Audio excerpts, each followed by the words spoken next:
Bueno, pues vamos a dar inicio. ¿Cómo están? Buenas noches. Bienvenidos a los Grand Rounds de Ophthalmo Education por Ophthalmo Salud.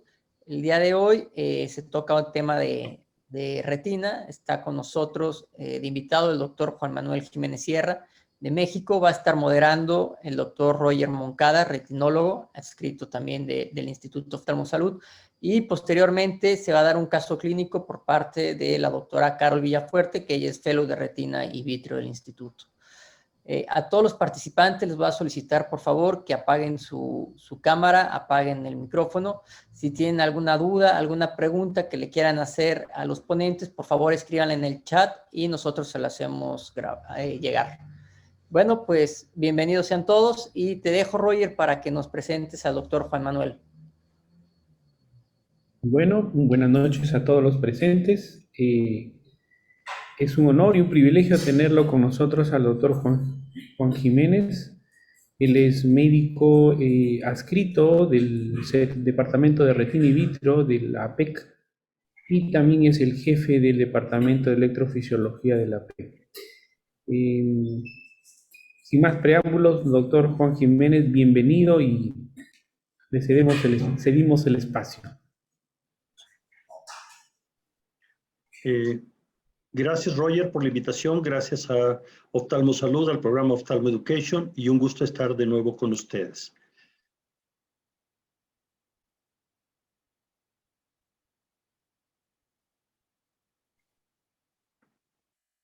Ok, ¿ven mi pantalla? ¿Se ve bien?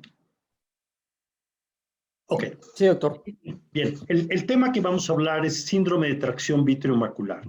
Y tocaremos algunas de las alteraciones de la interfase vitreo-retiniana y algunos conceptos básicos de agujero macular. Bien, estos son los laboratorios con los que tengo relación, sin embargo, no tengo interés económico en lo que vamos a hablar el día de hoy. Empezaremos por vitrio. Todo el mundo conoce el vitrio y todo el mundo sabe lo que es el vitrio. Y es curioso porque la definición de vitrio es tan sencilla en la enciclopedia. Dice, es una sustancia transparente gelatinosa que rellena la parte posterior del ojo por detrás del cristalino.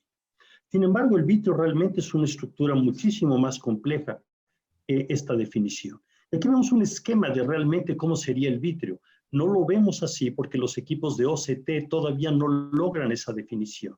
Pero debemos recordar que el vitrio es más del 98% de agua y menos del 2% por macromoléculas. De estas principalmente glicoproteínas, proteoglicanos, varios tipos de colágena, ácido hialurónico, algunas proteínas estructurales, principalmente fibrilina.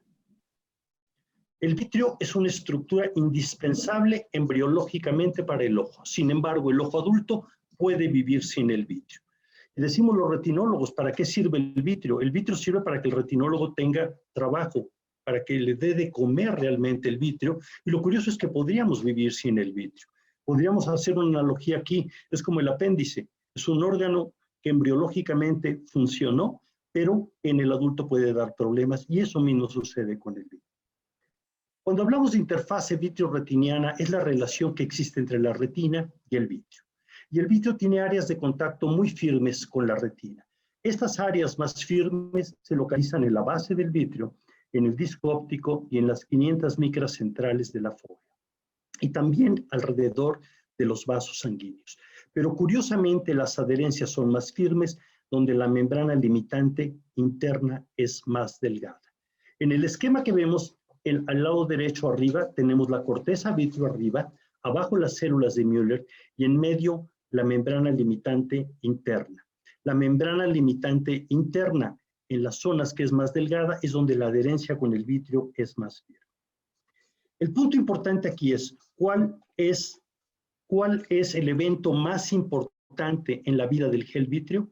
El evento más importante es el desprendimiento de vitrio posterior. Un evento que todos vamos a tener si vivimos lo suficiente.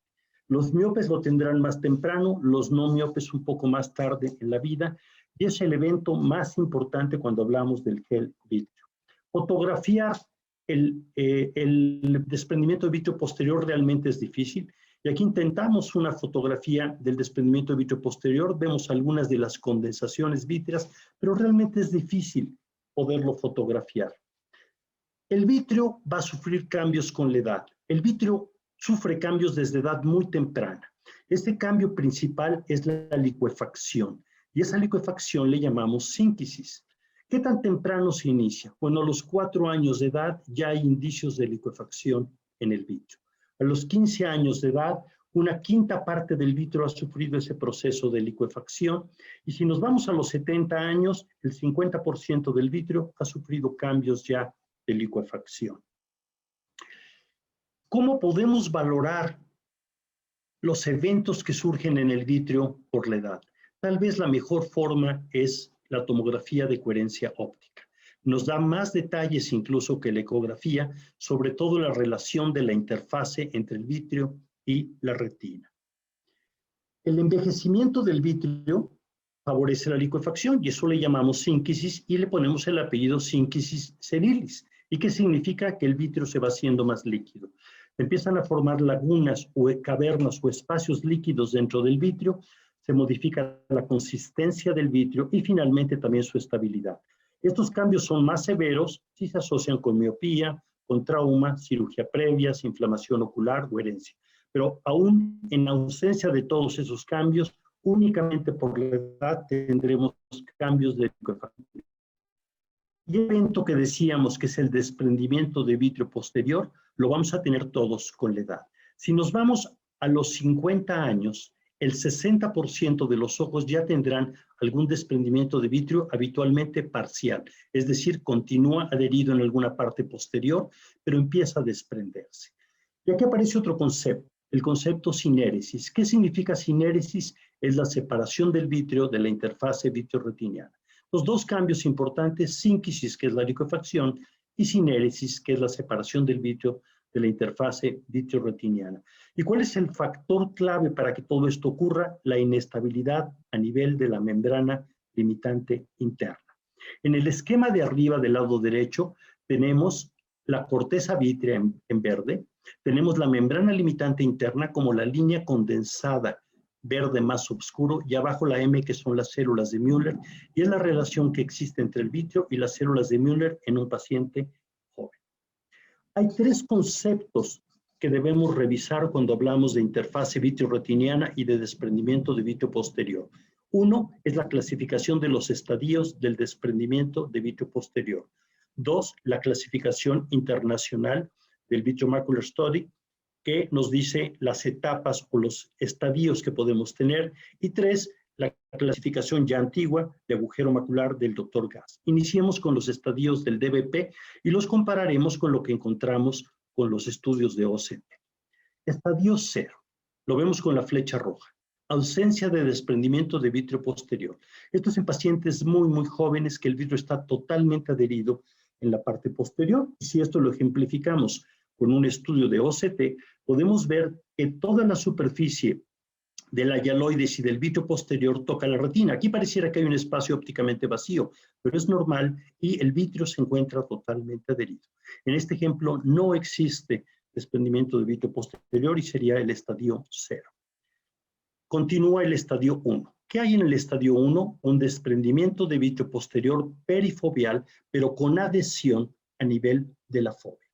Y si se fijan, está adherido en papila, está adherido en fovea y está adherido en el sector temporal, en este esquema. Sin embargo, pensemos que es en 360 grados la adherencia alrededor de la fovea. Y lo vemos en un ejemplo de OCT, de ojo derecho y ojo izquierdo, en el cual vemos la adherencia del vitrio pegada a la fovea, lo vemos en la papila y lo vemos en el sector temporal, pero también puede ser en el superior o inferior, y lo vemos en ambos ojos. Y en este estadio habitualmente empiezan a desarrollarse algunas patologías a nivel de la interfase vitrio-retiniana. Estadio 2. El estadio 2, el desprendimiento de vitrio se ha efectuado a nivel de la mácula. Ya no hay adherencia vitriofoveal. Y entre el estadio 1 y el estadio 2 existen muchos cambios que nosotros los llamamos patológicos en algunas ocasiones y que pueden causar el síndrome de tracción vitriomacular e incluso el agujero macular. Si esto lo ejemplificamos con un OCT, veríamos esto. Vitrio adherido, flecha roja, a nivel de la papila, vitrio adherido en el sector temporal superior e inferior, pero está despegado a nivel de la fovea. Y este es un estadio 2. Estadio 3. Hay un desprendimiento de vítreo posterior adherido a nivel de la papila. Hay una adherencia vítreo-papilar, pero ya no está adherido en el sector temporal de la fobia, es decir, ya se va casi hasta la base del vítreo esa adherencia, pero persiste adherido a nivel de la papila. Si esto lo ejemplificamos con un OCT, vemos la adherencia a nivel de la papila, pero el resto ya está desprendido. En el estadio 4 hay un desprendimiento de vítreo posterior completo. Se desinserta el vítreo de la papila y sigue adherido a nivel de la base del vítreo. Habitualmente los pacientes acuden a consulta entre el estadio 3 y el 4 con fotopsias y miodesopsias y les decimos, se te acaba de desprender el vítreo y es un error. Terminó de desprenderse el vítreo. No se inició el desprendimiento de vítreo posterior. Este se inició muchos años antes con el estadio 1 y luego el estadio 2. Entre el 1 y el 2 pueden aparecer también algunos síntomas, pero los más importantes son entre el estadio 3 y el estadio 4. Y vemos un ejemplo por OCT en el cual se ha desprendido totalmente el vítreo posterior, ya no hay adherencia en papila, no hay adherencia en mácula y estamos ante un estadio 4 de desprendimiento de vítreo posterior. Esta hialoides posterior va a sufrir cambios con la edad. Cuando se acaba de desprender podemos identificar fácilmente la hialoides posterior, pero con el tiempo va a sufrir cambios y a veces no la podemos identificar, la perdemos. Y aquí pareciera que hay una herniación del gel vítreo a través de una zona donde ya no vemos la hialoides posterior. Y esto hace que a veces no podamos identificarla fácilmente, pero son cambios que habitualmente vemos. Y por otro lado se sigue contrayendo el vítreo y se aleja el vítreo de la retina y muchas veces no lo vemos en los estudios de OCT. Durante mucho tiempo manejamos el término de que el desprendimiento de vítreo posterior era un evento agudo. Y decíamos, vean el esquema donde está la flecha roja, existen grandes cavernas de acuoso pegadas a una corteza vítrea muy delgadita y en algún momento se rompe la corteza vítrea y pasa toda esta bolsa acuosa hacia el espacio subhialoideo, se presenta el desprendimiento de vítreo posterior. Sin embargo, esto estaba equivocado. Este concepto de que era un evento agudo es falso. Ahora se sabe que es un evento crónico y muy lentamente progresivo. Entonces, cuando hablamos de que es un evento crónico, ¿qué tan crónico y qué tan lento es? Es muy lentamente progresivo y esto lo debemos de considerar antes de que tengamos la necesidad de correr a operar cualquier paciente que tenga una patología vitreomacular. ¿Qué tan lento es? Bueno, si revisamos este trabajo de Johnson, dice que el 10% de los ojos que están en estadio 1 o 2 progresarán a un desprendimiento de vítreo posterior completo, es decir, estadio 4, en un promedio de 30 meses. Ese es el 10%, pero el 90% de los ojos restantes tardaron más de 30 meses en llegar a ese estadio 4. Entonces siempre debemos recordar, proceso crónico y habitualmente muy lentamente progresivo. El segundo punto que debemos tocar son la clasificación internacional de IVTS. ¿Qué es eso? International Vitreomacular Study, que se publicó en el año 2013. Y aparecen tres términos aquí. 1, adhesión vitreomacular. 2, tracción vitreomacular. Y 3, agujero macular. Y analizaremos cada una de ellas. Adhesión vitreomacular. Quiere decir que el vítreo ya no está totalmente pegado a la retina, pero no existen anormalidades anatómicas en la retina. Y la adhesión vitreomacular se divide en dos. Focal, cuando es menor de 1500 micras es adhesión, y amplia cuando es mayor de 1500 micras. Y si esto lo vemos ejemplificado, veamos el esquema abajo del lado izquierdo. Las flechas rojas marcan una adhesión vitreomacular amplia mayor de 1500 micras. Y el de abajo del lado derecho, una adhesión vitreomacular focal menor a 1500 micras. Los dos no tienen anormalidad anatómica en retina. Lo que tienen es una diferencia en la adhesión del vítreo respecto a la retina. Esto se llama adhesión vitreomacular y recordemos, no hay anormalidad anatómica en retina. El siguiente punto sería tracción vitreomacular. ¿Qué diferencia tiene? Aquí ya existe una anormalidad anatómica en retina. Y también la dividimos en focal y en amplia. Focal, cuando es menor de 1500 micras, abajo a la izquierda, vemos una sola adhesión a nivel de la fobia, es focal, es muy pequeña, y otra amplia del lado derecho cuando es mayor de 1500 micras, pero en los dos existe una anormalidad anatómica. Esto se llama tracción vitreomacular. macular. Y por último, agujero macular. El agujero macular aquí en esta clasificación se dividió en 3 grupos: pequeño, mediano y grande. Pequeño, menor a 250 micras, mediano entre 250 y 400 micras, y grande, mayor de 400 micras.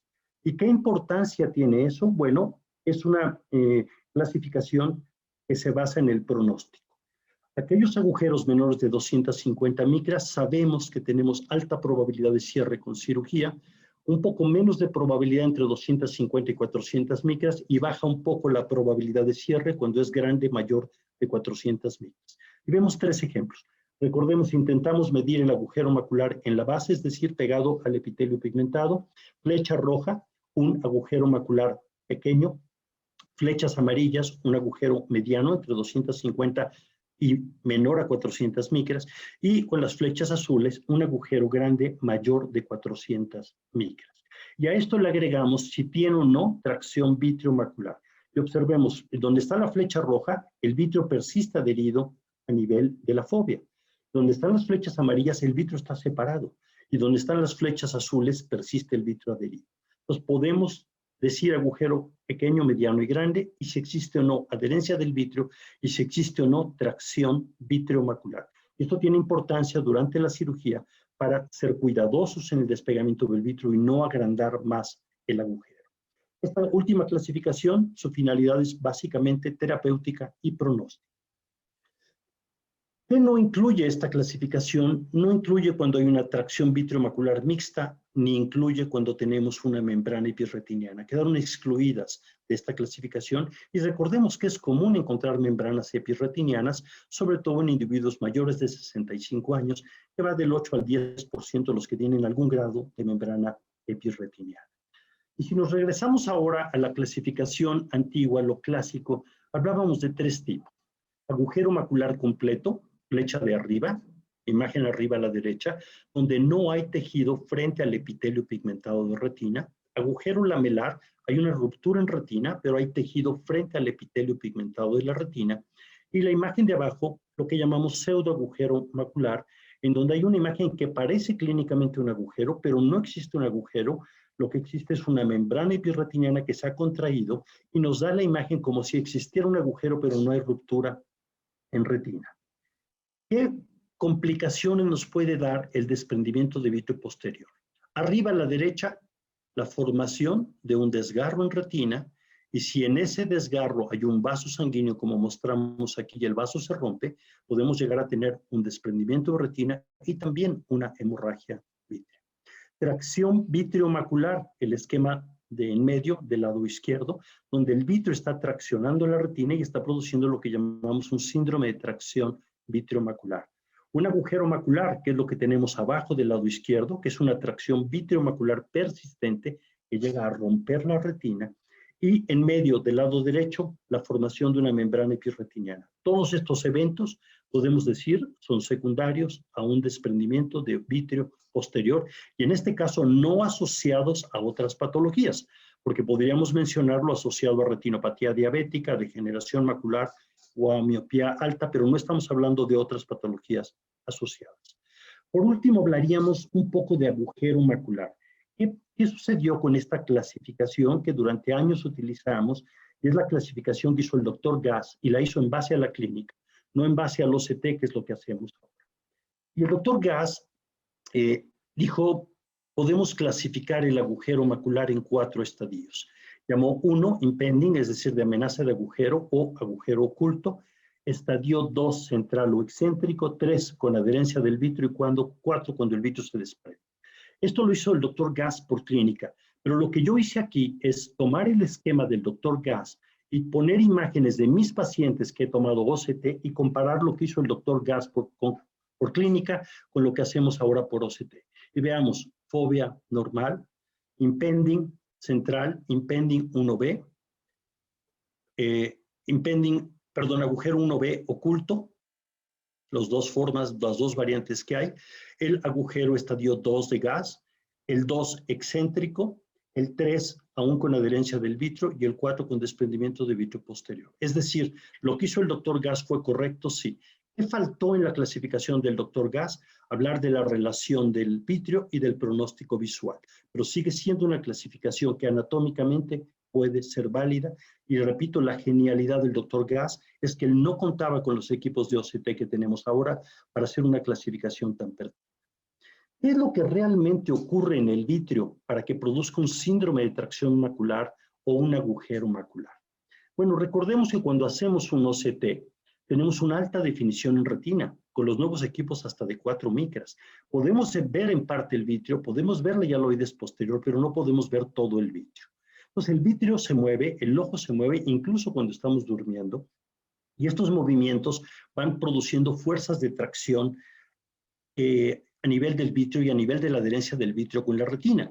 Con el tiempo, la adherencia del vitrio sigue siendo un poquito más firme en las 500 o 1500 micras centrales, y el vitrio se va moviendo y el vitrio va intentando desprenderse de la retina. Podríamos utilizar esa terminología. El vitrio intenta desprenderse de la retina, pero en algunas condiciones esa adherencia es más firme. Y aquí vamos a poner una imagen del Dr. Kroll de microscopía electrónica del vitrio y vamos a intentar correlacionarla con lo que vemos en la imagen inferior del OCT. Vemos un anillo circular en el vitrio que coincide con esa mayor adherencia que tenemos en el área central. Vemos que podríamos hacer coincidir ese anillo con nuestra adherencia del vitrio. También vemos que existen algunas fibras que son perpendiculares a la mácula y que van a traccionar en sentido antero-posterior a la zona central de la retina. También existen algunas fibras tangenciales o circulares que van a producir otros factores o otros vectores de tracción en la retina, y esos puntos blancos que vemos ahí son hialocitos en el vitrio. De manera que tenemos vectores que están moviendo al vitrio todo el tiempo y lo están moviendo en diferentes direcciones e intenta separarse el vitrio incluso en sentido circular. Existe una oftalmodonesis continua que intenta separar el vitrio. Hasta que en algún momento estos vectores vencen esa adherencia del vitrio en la retina y la separan o se llevan un pedazo de la retina. Y aquí este vitrio, cuando tracciona además, va a separarse de la retina. Cuando esta separación del vitrio de la retina, y aquí vemos la hialoides ya separada, se lleva un pedazo de retina y rompe la retina y la retina separa sus bordes, decimos, formamos un agujero macular. Sin embargo, cuando el vitrio se separa y no rompió la retina y la retina está íntegra, decimos, este paciente ya no tiene riesgo de formación de un agujero macular. Podrá formar una membrana epirretiniana, pero no un agujero macular. Y veamos el siguiente ejemplo. Este paciente tuvo un agujero macular en el ojo contralateral. En este ojo, el paciente se le advirtió, bueno, cuando tenga sintomatología te revisamos. Y un día llega el paciente y dice, oye, veo una pequeña manchita, una miodesopsia. La visión no me ha cambiado, la visión de hecho estaba en 20/25, y al revisar al paciente vemos que efectivamente la hialoides posterior se separó y clínicamente la mácula se veía bien. Yo le digo al paciente, no te preocupes, ya la hiciste, ya se desprendió el vitrio, no se rompió la retina, haz tu vida normal. Ese mismo paciente llega 7 días después así. ¿Qué pasó en este paciente? Bueno, yo no analicé bien mi OCT. Este paciente tiene un agujero macular. Entonces vuelvo a revisar a detalle mi primera imagen de OCT y observen esto. Sí, tengo una depresión foveal conservada, pero tengo 2 líneas, probablemente de fractura, que llegan hasta el borde del epitelio pigmentado. Y vean aquí, tengo un verdadero agujero que yo no lo vi porque no analicé a conciencia mi OCT.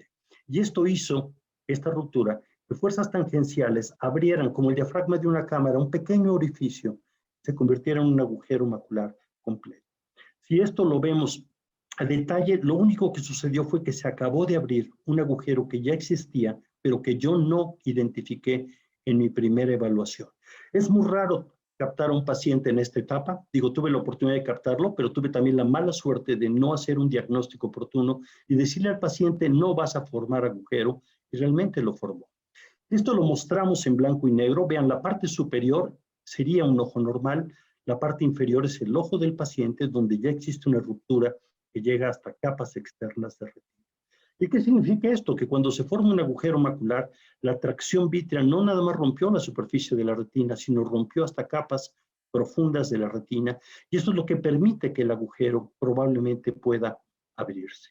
Y esto nos puede explicar muchos pacientes que tienen desprendimiento de vitrio posterior y que presentan lo que por años hemos llamado agujero macular externo, que siempre habíamos considerado que era una maculopatía fótica, le echábamos la culpa al sol o a una quemadura por luz, pero realmente no, la mayoría de estos son agujeros maculares externos causados por un desprendimiento de vitrio posterior que se logra coaptar los bordes, no llega a progresar a un agujero completo, pero la fisiopatología está causada por el desprendimiento de vitrio posterior.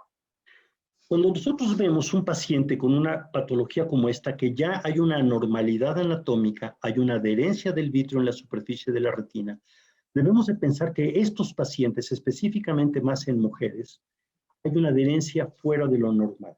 ¿Qué tan fuerte es esa adherencia? Bueno, tenemos fibras del vitrio que se adhieren en sentido antero-posterior y también tangencial. Por algún motivo es mucho más firme en algunas personas y esto hace que cuando el vitrio intenta desprenderse, rompa un pedazo de retina y favorezca la formación de un agujero macular. Y de hecho pueden progresar los agujeros maculares. Aquí vemos un ejemplo. Un paciente que continúa con tracción vitreoretiniana ya tiene un agujero y el agujero se hace más grande mes y medio después. ¿Por qué? Porque la tracción continúa y permite que se abran más fácilmente los bordes. Hasta que finalmente podemos tener un estadio 4 de un agujero macular ya sin adherencia del vitrio, con lesiones hiporreflécticas de tipo quístico intrarretinianas y los bordes ligeramente elevados y edematizados, que sería el estadio final de un agujero macular. Probablemente una de las mejores revisiones que yo he encontrado sobre el desprendimiento de vitrio posterior y la formación de la patología vitreoretiniana es esta revisión del Dr. Mark Johnson, que fue publicada en el American Journal of Ophthalmology en marzo del año 2010. Esta revisión del Dr. Johnson hizo una revisión de todos los autores que previamente habían publicado sobre desprendimiento de vitrio posterior y lo correlacionó con lo que encontramos con OCT, es lo que les estoy mostrando el día de hoy, con mis estudios de OCT, pero en base a los estudios del Dr. Johnson. ¿Cuál es la posible evolución del desprendimiento de vitrio posterior de acuerdo al Dr. Ito? Y veamos cuál es la posible evolución. Ven el primer esquema, arriba, donde está la flechita. Inicia en la mácula perifoveal. Como una pequeña zona de despegamiento, tenemos una depresión foveal normal, y ese pequeño despegamiento se extiende hacia la media periferia superior y del lado temporal. Más tarde incluye la fovea y media periferia inferior, que es lo que vemos en el esquema del medio. Pero observen, esta es una adhesión vitreomacular sin deformidad de la mácula. Muchos de estos pacientes van a pasar por esta etapa inferior. Y aquí ya se perdió la depresión foveal, pero muchas veces el paciente es asintomático, pero aumentó el ángulo que se obtiene de la hialoides con la retina. Aquí hay una tracción vitreoretiniana. La mayor parte de esta tracción vitreoretiniana va a despegarse y se va a producir un desprendimiento de vitrio posterior. La mayoría no van a tener alteraciones ni anatómicas ni visuales en este periodo. Quiero mencionarles que mi ojo izquierdo está como el esquema del medio, con pérdida de la depresión foveal y con cierta tracción vitreomacular. Veo 20/20 con ese ojo y tiene 4 años exactamente así. Cuando yo les presenté el esquema de mi ojo a la Sociedad de Retina en México y les pregunté que quiénes operarían ese ojo, todos levantaron la mano. Cuando les dije que era mi ojo, todos bajaron la mano. ¿Qué significa eso? Que a veces corremos para querer operar a un paciente que tiene una deformidad vitreomacular. Sin embargo, sí hay algunos pacientes que desarrollan a tener estados patológicos más graves. Y si vemos microscopía electrónica, ya habíamos presentado a nivel de fovea, a nivel de la base del vitro y adherencias muy firmes, alrededor de los vasos sanguíneos por microscopía electrónica o del lado izquierdo abajo por microscopía de luz. Y por eso tenemos a veces hemorragias vítreas asociadas a un desprendimiento de vitrio posterior. Entonces, si hablamos de la evolución de las etapas tempranas del desprendimiento de vitrio posterior, debemos de pensar algo. El paciente acude a consulta por fotopsias y miodesopsias. Ese es el inicio de la sintomatología aguda, pero no del desprendimiento del vitrio posterior. Cuando un paciente llega, yo habitualmente le digo, lo que sucede es que se te acabó de desprender el vitrio que se inició hace muchos años. Pero no es el momento en el que el vitrio inició su desprendimiento. ¿Por qué importa eso? Porque nos avisa que hay que revisar la periferia de la retina y hay que revisar que no tengamos ningún agujero, lesiones predisponentes o alguna otra patología. ¿Qué sucede cuando queremos valorar el vitrio? La clínica es muy difícil. La ecografía no precisa el inicio. Puede hablarnos de un desprendimiento de vitrio posterior avanzado o asociado a una hemorragia vítrea. Pero ¿quién nos da más información? El OCT. El OCT da información de alta resolución para la interfase vitreoretiniana. Les voy a mostrar algunos ejemplos de tracción vitreomacular de mis pacientes. El ejemplo número 1, observen, ya no hay depresión foveal, hay una pequeña meseta elevada. El 2, son diferentes pacientes, ¿eh? Hay un espacio hiporrefléctico central con una meseta ligeramente elevada. El 3, esto ha aumentado y hay una tabicación central y parece que hay 2 espacios hiporreflécticos. Esto es común observarlo. Y el 4, eso ha aumentado. Ninguno de esos 4 pacientes los operé. Los 4 se resolvieron solos. El número 4 es una anestesióloga que aún trabaja conmigo y ve 20/20. Tenía pequeñas molestias cuando se hizo el OCT. El 5, aquí ya tenemos una ruptura retiniana. Aquí ya existe un agujero macular. Observen los 4 primeros. La lesión no llega hasta el epitelio pigmentado, pero vean el número 5. La ruptura llega hasta las capas profundas de retina. Y tenemos una tracción vitrea importante. Esto ya es un agujero macular y ya es quirúrgico. Y esa tracción puede ser incluso mucho más importante. Y ahora regresemos al 1 y vean la relación que hay de la hialoides con la retina. Vean el ángulo que subtiende hialoides con retina. Como vamos aumentando en número, va aumentando el ángulo. Y vean el número 6, el ángulo que se subtiende es más grande. Mientras más grande es el ángulo, mayor es la tracción vitreomacular y mayor la probabilidad de que se rompa la retina. Entonces tenemos que tener más cuidado mientras mayor sea el ángulo. E incluso se puede romper la retina y persistir el vítreo adherido, como observamos en este ejemplo, que sigue incluso abriendo los bordes del agujero macular, o puede despegarse el vítreo. En algunos pacientes el vítreo se va y el agujero puede persistir. Le podemos mostrar muchos ejemplos más en los cuales puede o no persistir el vítreo adherido. Aquí lo puse en blanco y negro para notar más fácilmente que todos estos agujeros maculares persiste vítreo adherido. ¿Por qué importa esto? Porque si en la cirugía queremos despegar súbita o bruscamente el vítreo posterior y persiste adherido a alguno de los bordes, tanto en tracción vitreomacular como en agujero macular, podemos o producir un agujero o agrandar el agujero ya existente. Por eso, antes de operar al paciente, importa mucho tener un OCT y verlo con cuidado para planear nuestro procedimiento quirúrgico. Ahora, cuando nos asociamos a miopía, uno diría, en miopía ya se desprendió el vítreo en todos los casos. Pues no en todos los casos. Y aquí vemos ejemplos de fobiosquisis miópica del lado derecho, donde el vítreo persiste adherido y la retina se ha vuelto como múltiples capas. Decimos en México como pasta hojaldrada. No sé si utilicen esa palabra ustedes, pero quiere decir que se dividió en múltiples capas, pero el vítreo persiste adherido e incluso puede desprenderse la retina en pacientes con miopía. De hecho, cuando hablamos de agujero macular, los pacientes que tienen riesgo de llegar a tener desprendimiento de retina son pacientes con miopía alta. Un paciente métrope es extremadamente raro que presente un desprendimiento de retina por un agujero macular. Ya quisiéramos ver el vítreo así. Aquí yo hice un montaje de imágenes. Realmente no lo vemos así. Vemos la hialoides, pero no vemos todavía todo el vítreo para poder decir exactamente cómo es la tracción vitreomacular. Entonces, nuestro punto importante es el desprendimiento de vítreo posterior. ¿Y qué caminos puede seguir un desprendimiento de vítreo posterior? Bueno, lo más común es lo que estamos viendo aquí, que se desprenda, que la retina no tenga ningún cambio serio y que el paciente siga su vida normal, y por ahí se van a ir la mayor parte de los pacientes. Sin embargo, podemos llegar a formar un agujero lamelar. Podemos llegar a formar una tracción vitreomacular importante y esa tracción vitreomacular terminar en un agujero macular importante o en un agujero macular externo, como ya previamente habíamos mencionado. E incluso podemos llegar a tener un desprendimiento de vítreo posterior con un opérculo y un agujero macular grande. ¿Cuál es la evolución de un síndrome de tracción vitreomacular? ¿Cuándo operarlo y cuándo no operarlo? Ahí viene un dilema importante. Muchos piensan que cualquier tracción vitreomacular debiera operarse.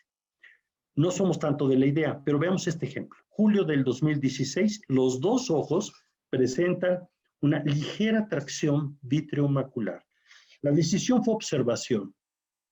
Julio 2016. Febrero del 2017. Los dos ojos con agujero macular. ¿Fue correcta la decisión de esperarse? En este paciente no. Y tal vez lo que debieron haber se hecho intermedio entre la primera revisión y la formación del agujero son más OCTs para saber si esa tracción iba aumentando.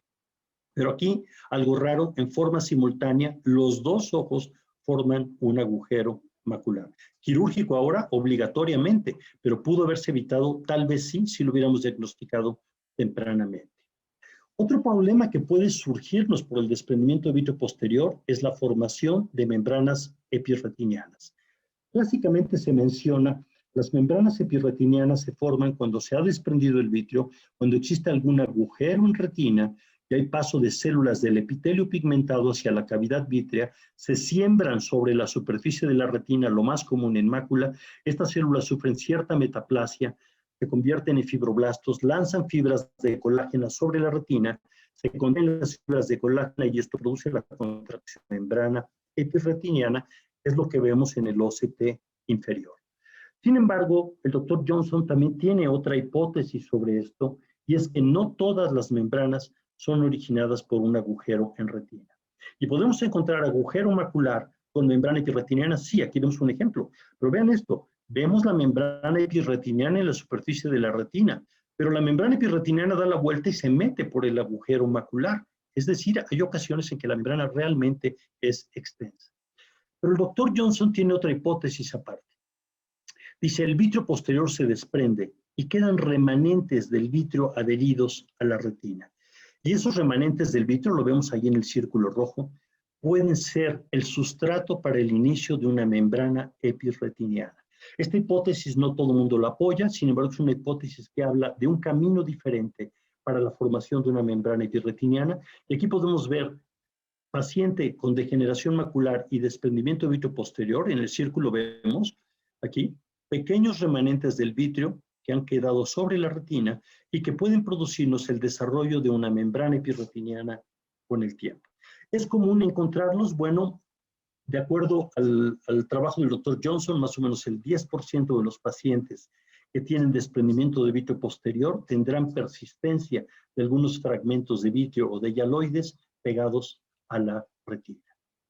Cuando se forma una membrana epirretiniana, y esta membrana es gruesa y distorsiona la retina, y hay baja de agudeza visual o sintomatología importante, consideramos que la membrana es quirúrgica. ¿Todas las membranas son quirúrgicas? No. De hecho, por OCT encontramos muchas membranas, la mayoría no quirúrgicas si el paciente no tiene sintomatología importante de metamorfopsias o no tiene una baja de agudeza visual importante. Para algunos autores 20, 50 o menos de visión es indicación de cirugía o que tengan metamorfopsias importantes. Pero hay ocasiones como esto en la cual persiste la hialoides unida a la membrana epirretiniana y este paciente presentó desprendimiento espontáneo de la membrana epirretiniana, lo cual ya ha sido reportado hace muchos años por el doctor Gass. ¿Es común? No, habitualmente no, porque lo más común es que se formen las membranas epirretinianas en ojos que ya tienen desprendimiento de vitrio posterior. Por otro lado, cuando se desprende el vitrio y se encuentra asociado a otras patologías como retinopatía diabética, podemos tener una hemorragia por debajo de la hialoides posterior, una hemorragia subhialoidea asociada con un edema macular diabético. O un desprendimiento de vitrio posterior con una hemorragia en vitrio. No está por debajo de la hialoides, está en vitrio. ¿Por qué? Porque hubo una lesión en retina periférica. Es decir, el vitrio se puede asociar a múltiples lesiones. En resumen, hasta aquí, ¿qué podemos decir? Una adhesión vitriomacular persistente que deforma la mácula puede producirnos una tracción vitriomacular. Y una tracción vitriomacular persistente puede producirnos un agujero macular completo. Nuestro problema aquí es el desprendimiento de vitrio posterior completo. El problema es una tracción vitriomacular sintomática que nos puede llevar a un agujero macular. ¿Y cuál es el problema? El desprendimiento de vitrio posterior incompleto. ¿Qué es lo que queremos? Que el vitrio se desprenda para que no tengamos tracción vitriomacular o formación de un agujero macular. Y si hay un agujero, lo que queremos es que se cierre. Independiente de la modalidad de tratamiento, queremos cerrar el agujero macular. ¿Qué opciones tenemos cuando hay tracción vitriomacular? Una opción es observación. ¿Y por qué observación? Porque mencionamos, vamos a recordar algo, es un proceso crónico el desprendimiento de vitrio posterior. Muy lentamente progresivo. 10% de los ojos con estadio 1 o 2 llegarán a un estadio 4 en 30 meses, pero el 90% requiere más tiempo.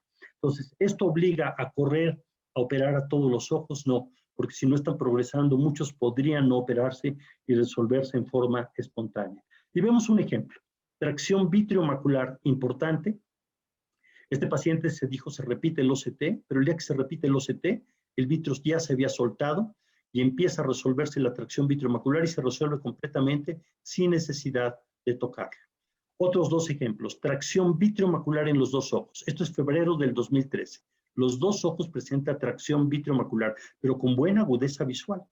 Este paciente siguió por meses repitiendo estudios de OCT. Y observen esto, 5 años después se terminó de desprender el vitrio sin operarlo y sin secuelas a nivel de la mácula. Primero un ojo a los 4 años y el otro ojo a los 5 años. Y se resolvió con 20/20 de visión.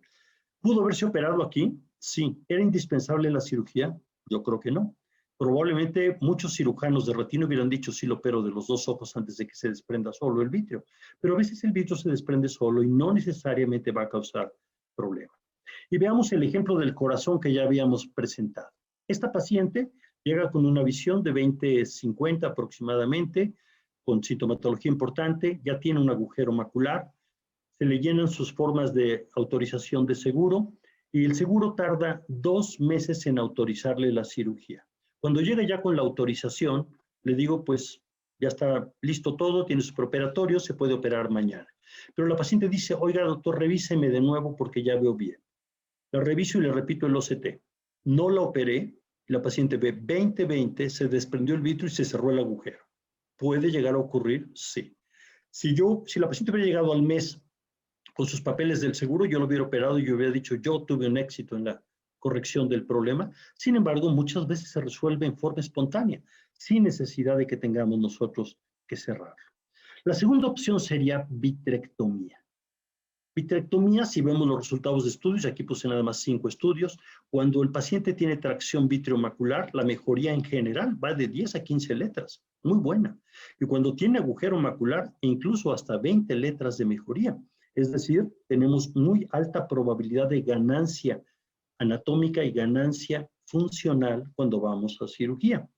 Y vemos un ejemplo, tracción vitreomacular en el segundo ojo. El primer ojo tuvo agujero macular. Cuando el primer ojo tiene agujero macular y vemos tracción vitreomacular, no nos esperamos. Ahí sí vamos a cirugía, porque la probabilidad de formar agujeros es de un 10 a un 15%. La flecha roja nos marca la tracción vitreomacular, las azules la hialoides. Este paciente va a cirugía. Cuando el paciente va a cirugía y no tiene agujero macular y nada más tiene la tracción vitreomacular, lo que hacemos aquí es intentar cerrar el agujero. ¿Qué hacemos? Vitrectomía central, usamos triamcinolona para marcar la hialoides posterior y muy lentamente vamos retirando primero el vitrio alrededor de la mácula. Recuerden, no tiene agujero, tiene tracción vitreomacular. Y lo vamos haciendo con muy bajo vacío, con una alta velocidad de corte, y vamos poco a poco retirando el vitrio que está alrededor de la mácula, pero no traccionamos, no jalamos, porque si jalamos podemos convertir la tracción vitreomacular en un agujero macular. El objetivo aquí es separar la unión que existe entre el vitrio de la papila con el vitrio de la mácula para que podamos traccionar el vitrio remanente que está a nivel de la papila. Entonces, lo que estamos haciendo en este momento es separar la unión del vitrio entre la papila y el vitrio de la mácula. Una vez que lo separamos, muy gentilmente se despega el vitrio que queda adherido a la mácula y se despega la adherencia vitreomacular que está produciendo la tracción. Vean qué fácil se despega. En ningún momento lo traccionamos en forma importante, prácticamente se separa y no hubo tracción en ningún momento. Despegamos el remanente del vitrio a nivel de la mácula, eso va a resolver el problema y después despegamos el vitrio remanente a nivel de la papila como habitualmente lo hacemos. Ahí ya se despegó de la mácula, quitamos el vitrio que está perifoveal. La triamcinolona ayuda como un marcador extraordinario en estos casos para saber qué es lo que estamos haciendo. Y posteriormente vamos a la papila y ahí ya podemos ejercer tracción, ya sin riesgo alguno porque ya no hay adherencias a nivel del área macular. Entonces vamos a nivel de la papila, identificamos dónde está la hialoides posterior a nivel de la papila, la levantamos y una vez que levantamos la hialoides posterior podemos quitar el remanente del vitrio. Aquí no usamos azul brillante, no usamos gas, no quitamos ni la limitante interna, únicamente quitamos el problema. El problema es la tracción vitreomacular, eliminamos la tracción. Y eso hace que el ojo prácticamente se resuelva. Este es el ojo a los 7 días. Entonces teníamos prequirúrgico 20/50, a la semana 20/25, sin gas, sin quitar limitante interna, únicamente eliminando la tracción vitreoretiniana. Es decir, se resolvió con vitrectomía. El tercer problema es agujero, cuando existe un verdadero agujero. Cuando existe un agujero, desde hace muchos años se ha comentado que es importante el quitar la limitante interna. Pero la limitante interna es delgadita y es transparente, y por años la quitamos sin utilizar colorante alguno. Ahora existen algunos instrumentos como el Finesse del laboratorio Alcon que ayudan a identificar y a mover un poco más fácilmente la hialoides. Pero recordemos dos conceptos importantes. Uno es en un tributo al doctor Peter Kroll, que decía, una vitrectomía se ha hecho cuando el vítreo se ha ido. Y el doctor Sebag dice, el objetivo es ver lo invisible. Si podemos ver lo invisible que es la hialoides, podemos imaginar que hicimos una vitrectomía correcta. Y entonces aparece el concepto de cromovitrectomía, es decir, teñir el vítreo. Aquí muestro algunos de los ejemplos de tinciones que se han utilizado para el vítreo, para teñir lo que tenemos arriba, que es una capa delgadita, que es la limitante interna. Una capa que puede llegar a medir de 4 a 10 micras. Entonces, se ha utilizado la sangre, se llegó a utilizar hialosis asteroidea, se llegó a utilizar triamcinolona, azultripano, que es arriba a la izquierda, indocianina verde en medio, lo cual se ha dejado de utilizar porque tiene efectos tóxicos, azul brillante, que también tiene cierto efecto tóxico y por eso lo diluimos más ahora, y entre otros tinta india, verde rápido, azul de metileno, fluoresceína, azul Evans, triamcinolona, etcétera. Muchos tipos de tinciones para poder quitar la limitante. Y aquí vemos en medio, arriba del lado derecho, cómo con triamcinolona también podemos intentar quitar la limitante, pero lo más sencillo es el utilizar el azul brillante. Y el azul brillante ayuda a identificar dónde hay limitantes. Limitorrexis pequeñas, ya no hacemos limitorrexis amplias porque está demostrado que tenemos más pérdida de fibras nerviosas y de células ganglionares y de efectos campimétricos. Y no es necesario hacer una limitorrexis amplia para que se cierre un agujero. Déjenme ver si corre el video. Ok, entonces hacemos una vitrectomía central, colocamos el azul brillante. En la actualidad utilizamos más el Finesse, pero aquí utilizábamos una pequeña aguja para despegar o iniciar el despegamiento de la limitante.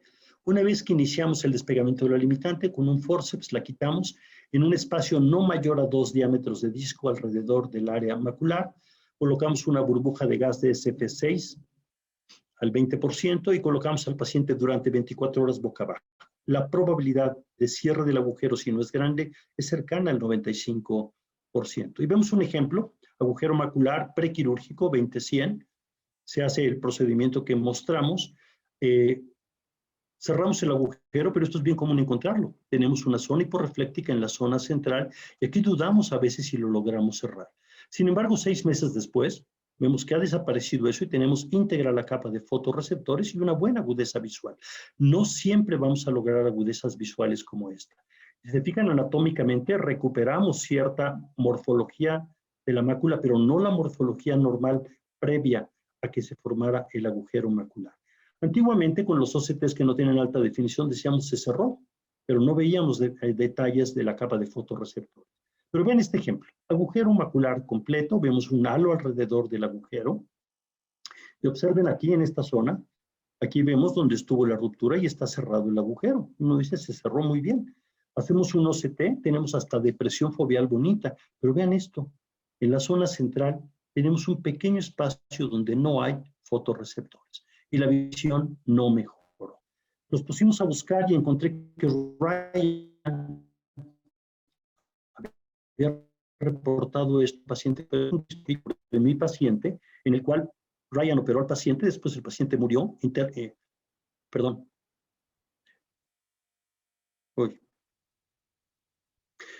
paciente murió, obtuvieron el ojo y observen, no hay fotorreceptores en el área central.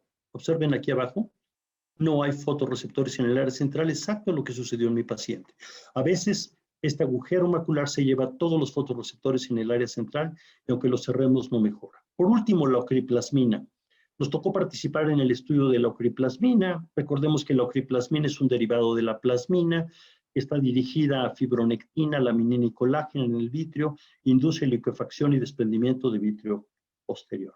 Estos fueron los resultados que presenté en la fase 3, y vemos un paciente de los que teníamos en el estudio, que había 3 opciones: 70 años, 20/70 de visión, agujero macular completo, grande.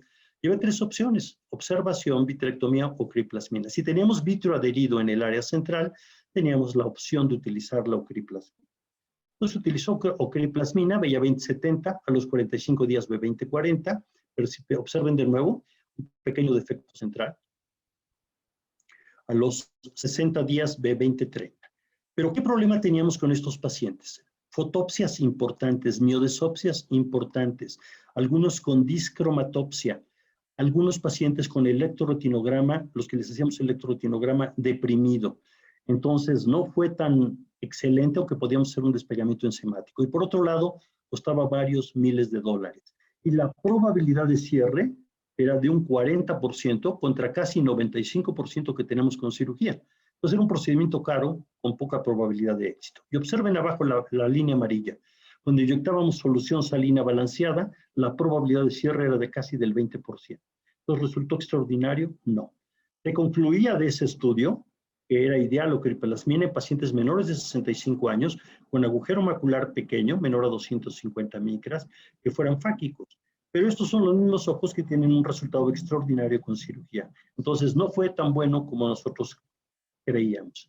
Recordar nada más, el vitrio posterior puede agravar una degeneración macular con neovascularización coroidea, puede producir también tracción a nivel de la papila, lo llamamos síndrome de tracción vitreopapilar con hemorragias peripapilares.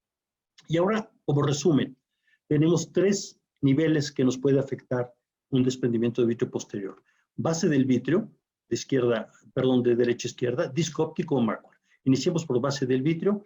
Por base del vitrio nos puede producir desgarros en retina y esto desprendimiento de retina. En disco óptico, síndrome de tracción vitreopapilar, hemorragias vítreas o hemorragias peripapilares. En mácula, ¿qué nos puede producir?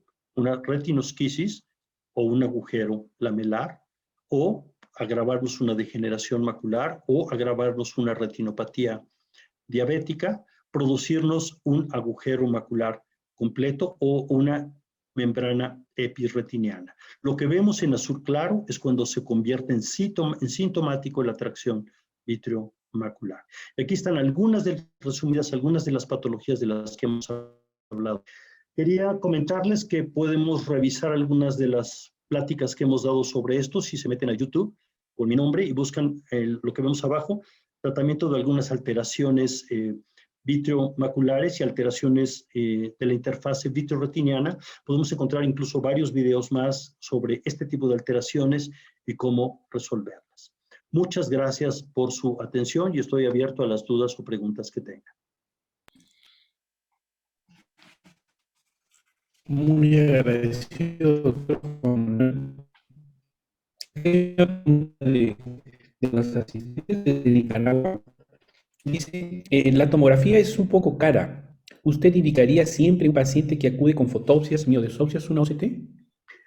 De hecho, nosotros lo hacemos de rutina. ¿Por qué? Porque me he llevado muchas sorpresas. Hay quienes me preguntan cómo tengo tanta colección de imágenes de diferentes estadios de OCT.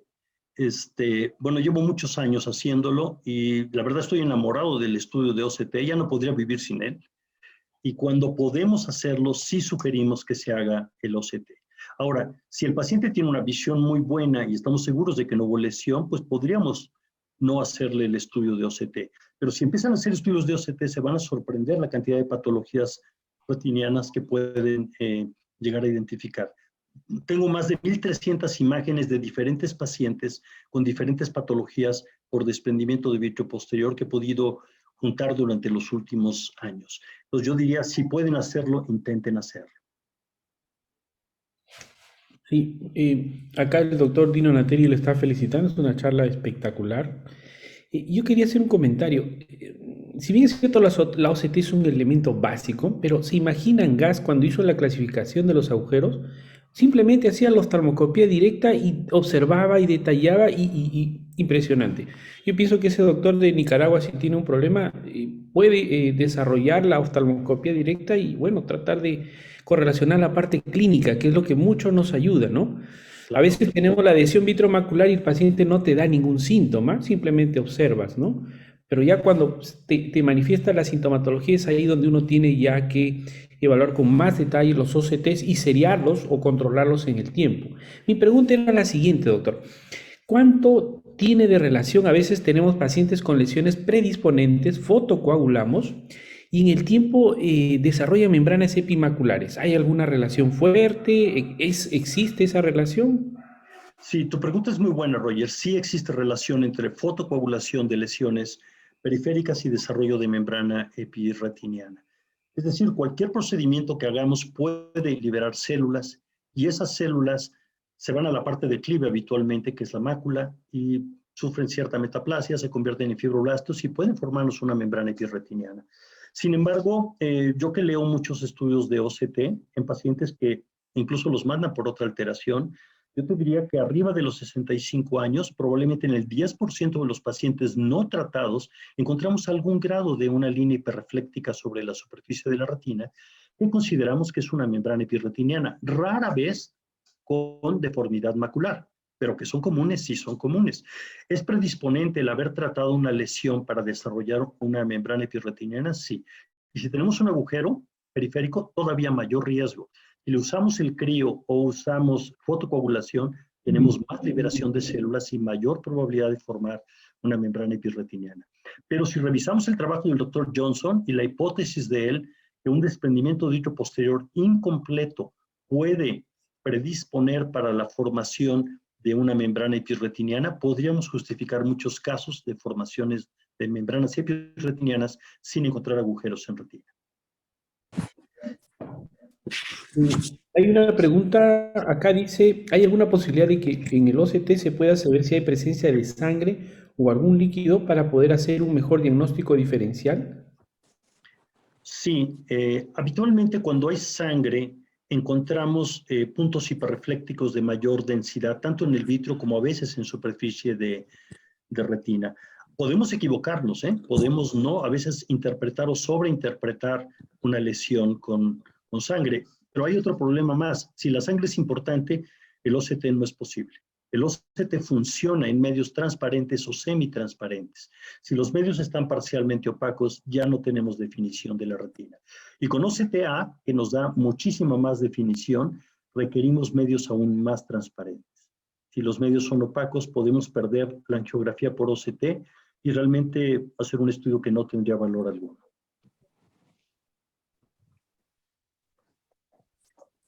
¿Estás en silencio, Roger? Sí, además de la atracción vitromacular, dice el doctor Eugenio Moya, tiene cierta degeneración macular que sabemos que el pronóstico no es ideal. ¿En qué casos los opera a estos pacientes? Tracción vitromacular y degeneración macular asociada. Es una pregunta excelente y siempre es el dilema. ¿Lo opero o no lo opero? Si el cambio degenerativo es importante, no vamos a quirófano. ¿Por qué? Porque quien marcará la agudeza visual final es el cambio degenerativo subretiniano y no el epirretiniano. Si el cambio es mínimo, es decir, nada más tiene algunas drusas, no hay cambios de tipo atrófico, no hay neovascularización coroidea, creemos que puede ser quirúrgico, aunque a la larga sabemos que se va a atrofiar esa retina porque el proceso degenerativo va a continuar. Pero si el proceso es importante, consideramos que no debe operarse el paciente porque es muy decepcionante para el cirujano, para el paciente y para la familia. El resultado visual no sea satisfactorio. Y a veces vemos incluso agujero macular con degeneración macular. Y si el agujero macular está localizado en una zona atrófica de la retina, ya no vamos a cirugía.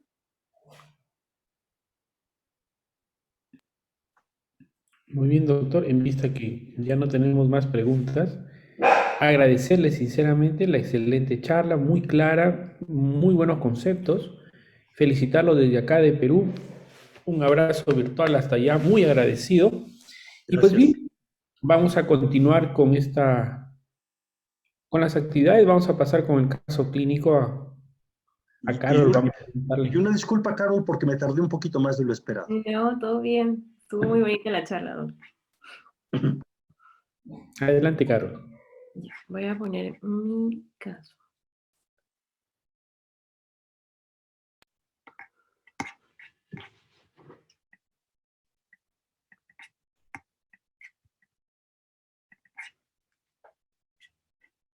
Ok. Muy bien. Entonces, vamos a empezar. Este es un caso clínico que tuvimos hace unas semanas. Es un paciente masculino de 41 años, mestizo, procedente de Lima. Viene con un tiempo de enfermedad de 2 meses, de un inicio insidioso y un curso progresivo. En verdad, el paciente venía por un examen oftalmológico general, pero manifestaba que había tenido una leve disminución de la visión hace un cierto tiempo, pero que no le prestaba mucha atención. Lo mandaron para un fondo de ojo. El paciente dijo que no tenía ningún tipo de antecedente de importancia, ni familiar, ni personal, ni oftalmológico.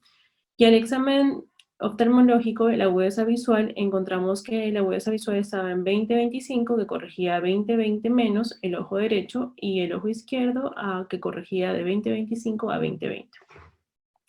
La refracción era de 0,25 y 0,25 en el otro ojo. Y hasta entonces, en el segmento anterior, no habíamos encontrado ningún problema, no habían alteraciones ni en la presión ni en toda la parte anterior. Entonces, les presento la primera imagen, que es la imagen de la retinografía, donde logramos ver unas lesiones. Acá tenemos una retinografía de color de ambos ojos, donde en el ojo derecho podemos encontrar unas lesiones, ciertas atrofias alrededor de la mácula, perimaculares, perifoveales, donde también se pueden apreciar ciertas lesiones de alrededor que luego en la fotografía de campo amplio se van a ver mejor. Muy similar a lo que encontramos en el ojo izquierdo, donde también vamos a encontrar lesiones que respetan el área foveal, pero vemos lesiones alrededor de la perifobia. A la hora de que solicitamos el examen de campo amplio, vemos que las lesiones no solamente se encuentran en el polo posterior, sino vemos ciertas lesiones que van hacia las arcadas, como formando unas redes o unas mallas. Ese es en el ojo izquierdo, ahora en el ojo izquierdo, acá no se aprecia tan bien, pero acá podemos ver algunas de las lesiones donde también se ven lo mismo que en el ojo derecho. Se le solicita una tomografía, y en la tomografía se puede encontrar que vamos a ver alteraciones en las capas externas las capas externas de la retina. Vemos que también tenemos pequeños depósitos ubicados justo en el área foveal. El grosor, el grosor central se mantiene, no está aumentado, está en 216 y 233. También se solicita una autofluorescencia. En la autofluorescencia podemos ver que las zonas de atrofia que habíamos encontrado en el paciente se van a ver hipoautofluorescentes.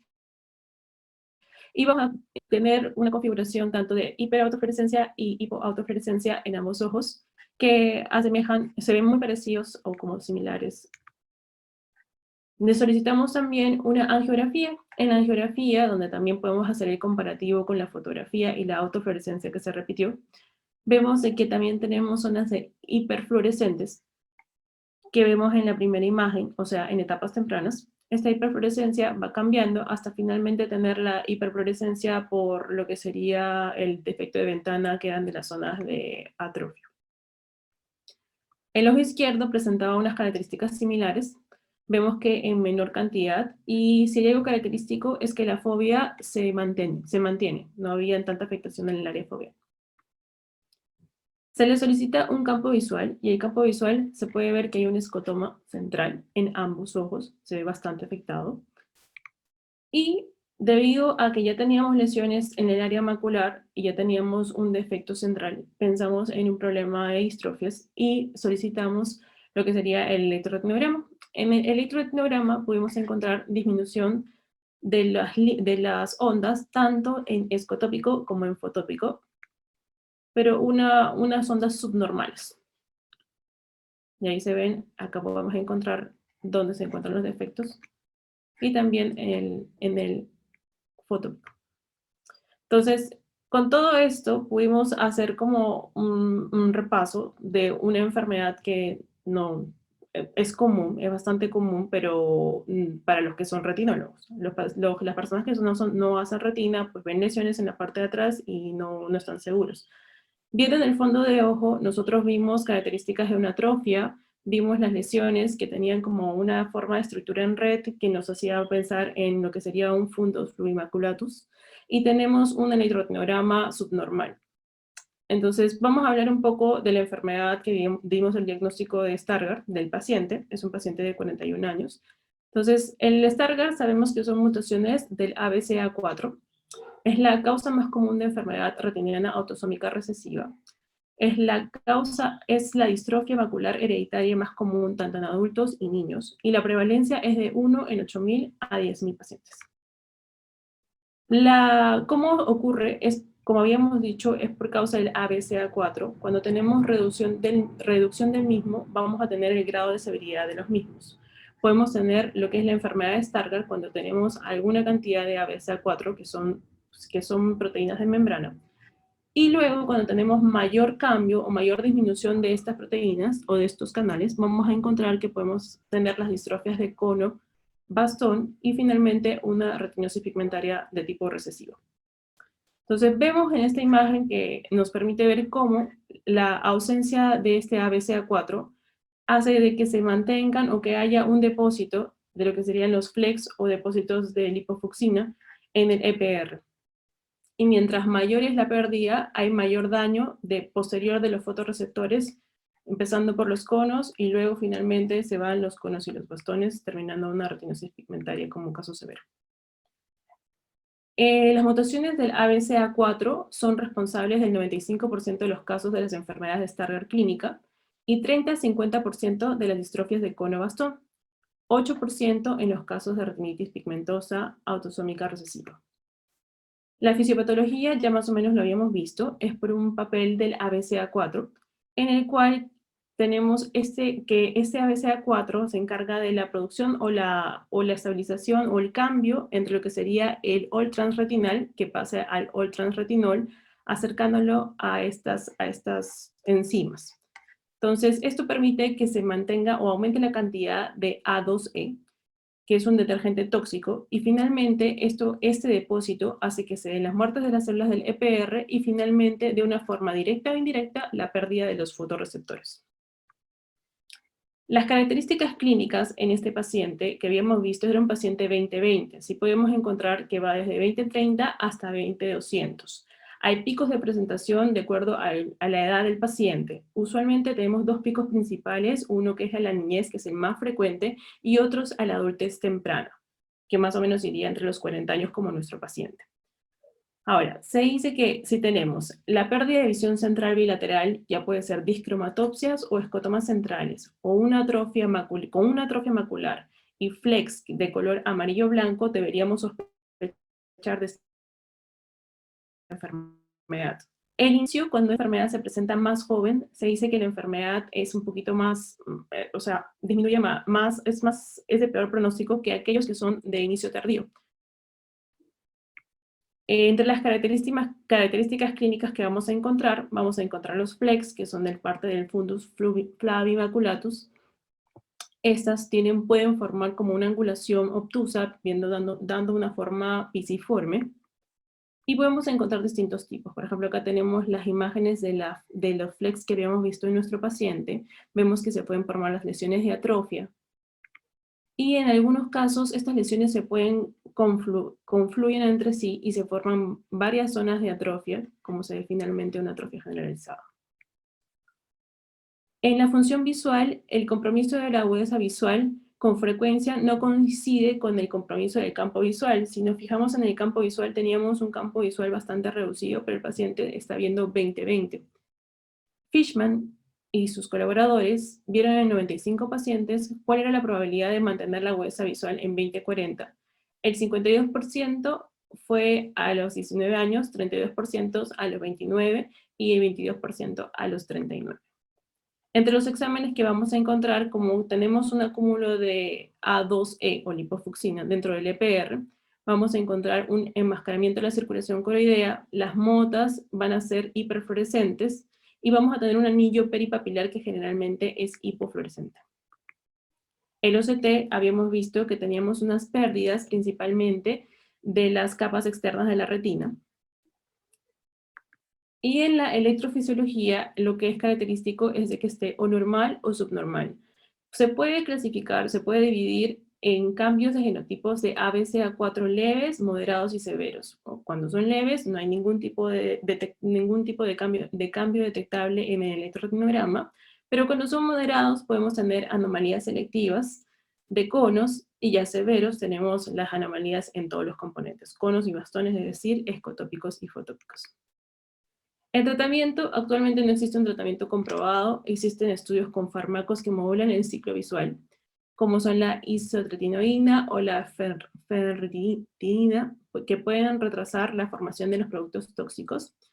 Hay terapias, hay estudios, están en estudios tanto la terapia de reemplazo génico con los vectores del lentivirus o del adenovirus, asimismo como la terapia de las células madres con las células embriónicas humanas derivadas del EPR que son trasplantadas al espacio subretinal. Entonces, ese era el caso que quería traerles hoy. Lo que más que nada quería enfocar, que era un paciente 20-20, no tan típico como los pacientes que son de la niñez, que mantienen una visión bastante conservada a pesar de tener un campo visual muy, muy dañado. Entonces, ese es el caso que les traje el día de hoy para compartir.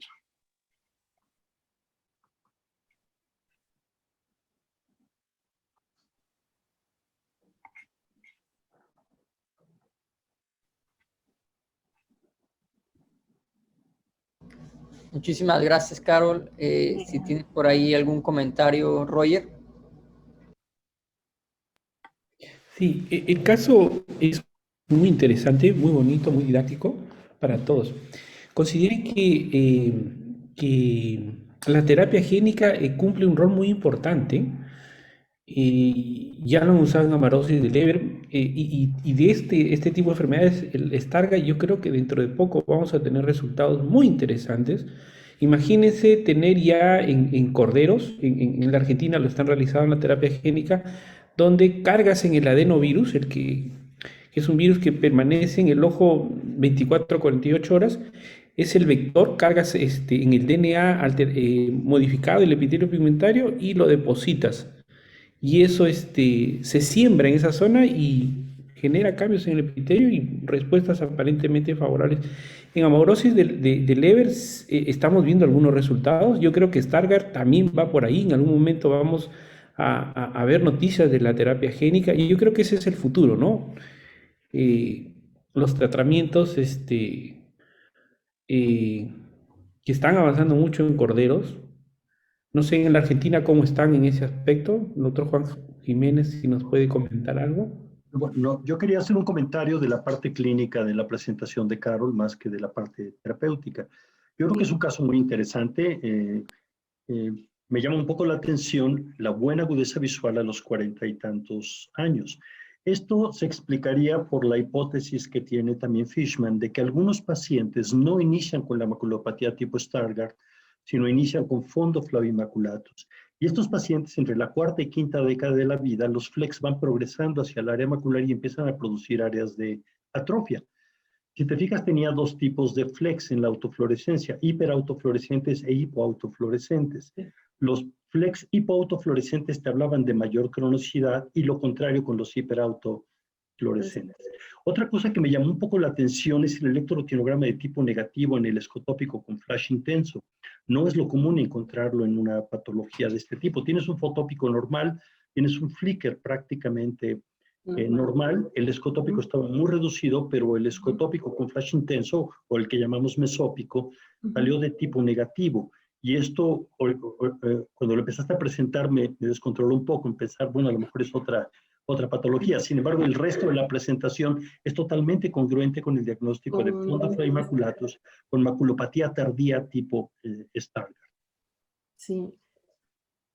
Sí, doctor, empezamos a ver lo que era el electroretinograma, que también como que no nos convencía, pero también vimos que tenía muchas zonas de atrofia, entonces de repente no estamos hallándolo en temprano como debería. O sea, la teoría dice que debería ser subnormal o normal, pero en estadios tempranos. Pero bueno, es un caso muy bonito. Gracias, doctor.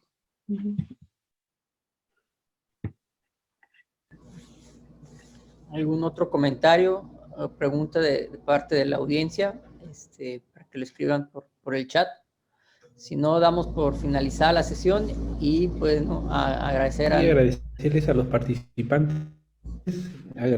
Todo el chat están felicitando al doctor Juan Manuel Jiménez. Yo Gracias. creo que Gracias a ustedes. No, gracias, doctor. Bueno, pues agradecerles e invitarlos la próxima semana, toca charla de glaucoma, igual, misma hora, 7 de la noche, el próximo miércoles. Muchísimas gracias a todos. Muchísimas gracias, doctor Juan Manuel. Excelente charla. Muy buen Gracias, caso, doctor. Carol. Muchas gracias, Roger. Buenas Muchas noches a todos. gracias. Gracias, Gracias, doctor muy Roger. bien. Gracias, Gracias. doctor Juan Manuel. Gracias, Caro.